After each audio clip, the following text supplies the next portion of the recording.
Shiko që ndodhë. Pra, kënaqësia të jesh tifoz i Brazilit është sepse është në qendër të vëmendjes të kampionatit botror kur luan Brazili. Edhe vërtet, ne jemi mësuar të shohim një Brazil që dhuron spektakël. Mirë po, ka ndeshje, sepse dhe Argentina para 4 vjetësh e ka humbur ndeshjen e parë. Po, dhe që neve jemi dhe fitoi Ti tani do thuash që do fitoj Brazili këtë vit. Unë them që do qëndrojnë në Amerikë Latine kupa. Edhe unë jam dakord. Bravo. Por jo tek Brazili. Po qoftë tek Argentina, s'ka problem. Kështu që në këtë kontekst ndeshja e djeshme me Marokun, pash një Brazil pa dëshirë në fush.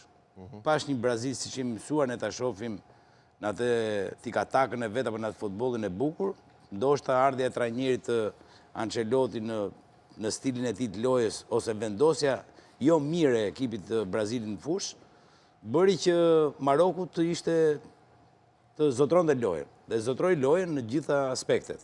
Qoftë në forcë fizike, qoftë në aksionet e pa shkaq që 2 herë apo 3 herë, 2-3 rastet e shfrytëzoi shumë mirë, por goli erdhi gjithmonë nga gabimi i lojtarëve të Brazilit.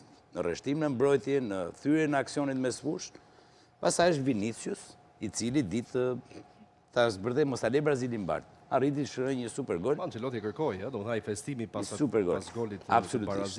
Ishte një çlirim për sepse është dhe për natyrën e hekur të ndeshja, do të thoya që ndeshja e parë në botror dhe për Ancelottin të drejtosh Brazilin e madh, është përgjegjësi e madhe.